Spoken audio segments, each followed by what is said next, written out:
friends, welcome back to our channel Smart Creative Minds. Friends, previous టాపిక్స్లో మనం English గ్రామర్లో sentence గురించి అలాగే what is the sentence దాని గురించి ఎక్స్ప్లెయిన్ చేశాను కదా. ఆ తర్వాత సెంటెన్స్లో టైప్స్ ఏంటివి, ఇంట్రాగేటివ్ సెంటెన్స్, తర్వాత ఎక్స్క్లమేటరీ సెంటెన్స్ ఇవన్నీ ఎక్స్ప్లెయిన్ చేశాను కదా ప్రీవియస్ క్లాస్లో. అలా అయితే ఈరోజు కూడా సేమ్ దానికి సంబంధించిన క్లాసే కొంచెం ఎక్స్టెండ్ అవుతుంది అనమాట. అంటే ఇవాళ టాపిక్ వచ్చేసి basic structure of the sentence. అంటే ఒక సెంటెన్స్ తయారు చేయడానికి మనకి ఏమేమి అవసరం అదే అనేది ఈరోజు క్లాస్ అనమాట. సో ఫ్రెండ్స్, ఈరోజు వీడియోలో పార్ట్స్ ఆఫ్ ఏ సెంటెన్స్ అని చెప్పాను కదా. So basic sentence structure in English. So whatever sentence you are speaking, compulsory the sentence should be a complete sense. That one already we discussed in previous class. You have to remember always that one. So you have to remember the basic structure. So what is the basic structure when you are writing a sentence or when you are speaking a sentence? It should be a some structure. So let us discuss. I will give you some example. For example, I like ice cream. See this sentence, I like ice cream. So here I subject, we will call subject. So remember, always most of the time the subject place will be a first place. Okay, the subject in a sentence, the subject begins with a start. Okay, subject after like. So this is a action word. Means what is that? Verb. Subject, verb and ice cream. So what is this remaining part? The starting of the sentence is called subject and middle part of the word is called verb. Then later remaining part of the sentence, what is ice cream? Object. So when you are writing a sentence or otherwise when you are speaking a sentence, you should give a complete sense. That sentence should give a complete sense, otherwise complete meaning.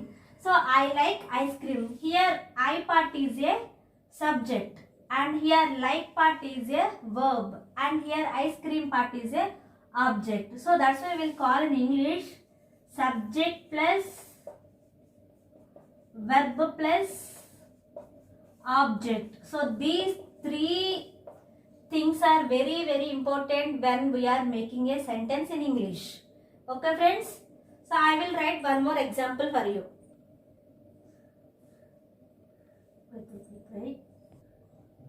So first you have to understood what is a subject, what is a verb and what is a object. If you know what is a subject, what is a verb, what is a object, easily you can understand which word is subject, which word is verb and which word is object. I will tell you.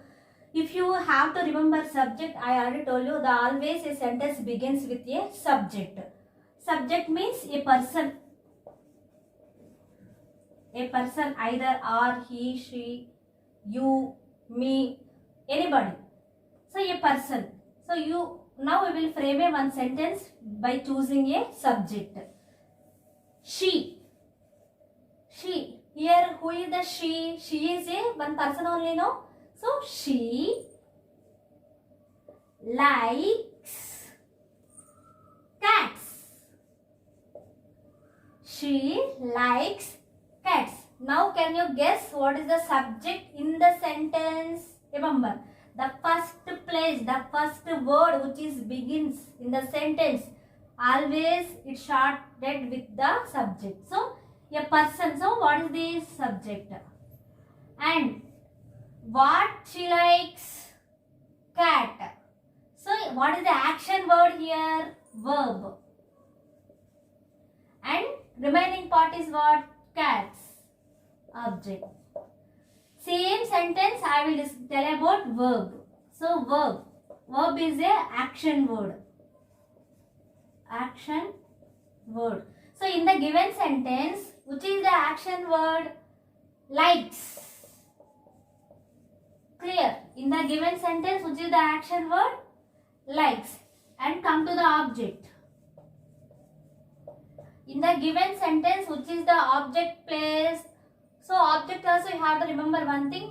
Most of the times in English, the end of the word will end with the object place. See, subject place, object place. So, subject place means starting of the word. Object place means end of the word. You have to remember like that, then it is very easy to remember. Okay. So object. So what is the object in the given sentence? Cats. Okay. So these are the basic structure in the English. So here object means receives the action. Receives the action. Once again I am telling you, listen carefully. Subject means a person. Either I, either you, either somebody else, whoever may be. Subject. The subject in the sentence always start with a subject place. Okay. Next, verb.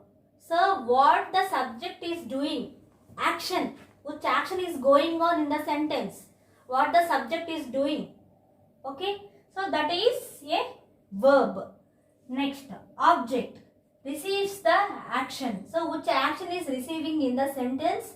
You have to remember that is a subject, and also the object place will be always by the end of the sentence. So these three are the basic structure while we are making a sentence. Okay friends.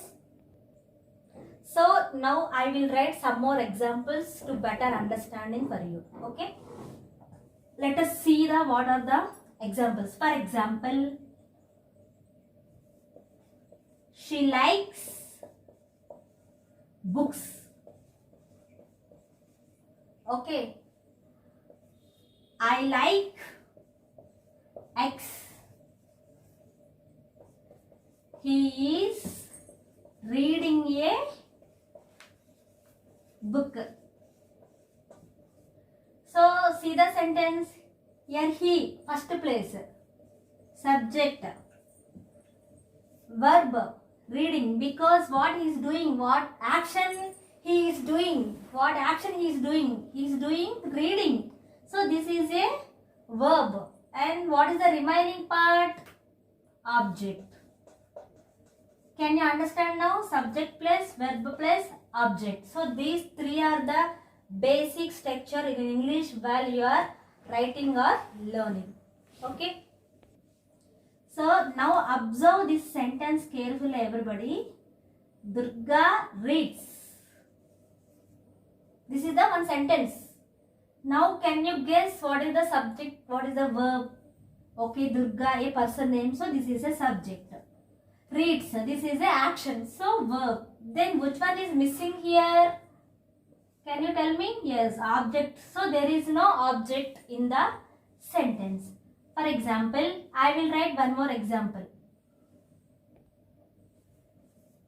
She is eating.